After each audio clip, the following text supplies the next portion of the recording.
চিকন হাড়ের টুকরো বাড়িয়ে দিল। ডাইনির চোখ ছিল খুবই খারাপ, সে বুঝতেই পারল না। এখনো খুব রোগা, ওকে আরো খাওয়াতে হবে। এভাবেই রোজ ডাইনি আসতো ছেলেটি কতটা মোটা হয়েছে তা দেখতে। এদিকে ছেলেটিও চালাকির সঙ্গে সেই হাড়ের টুকরো সেই ডাইনিকে দেখাতো।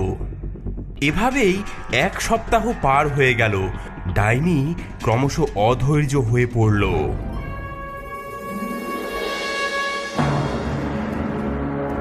আরে কপাল, এই ছেলেটা এত মিষ্টি মিষ্টি খাবার খেয়েও মোটা হচ্ছে না কেন? আর অপেক্ষা করা যাবে না, কাল সকালে এই ছেলেকে রান্না করব। বাঁচাও, বাঁচাও, কেউ আমাদের এই ডাইনির থেকে বাঁচাও। কি বিড়বিড় করছিস? যা যা, উনুন গরম কর, কাল ভোরে তোর ভাইকে তাতেই ফেলে দেব।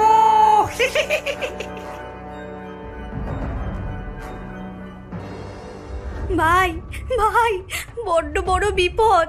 ওই ডাইনি বলছে কাল তোকে রান্না করবে।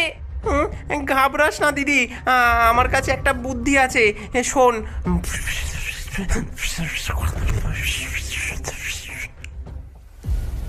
এই মেয়ে, উনুন গরম হয়েছে? আগুন ভালো করে জ্বালিয়েছিলিস?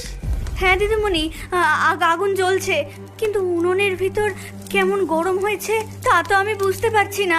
কিন্তু এই উনুনের ভিতর আমি ঢুকবো কি করে? কি বোকা মেয়ে রে বাবা, এটাও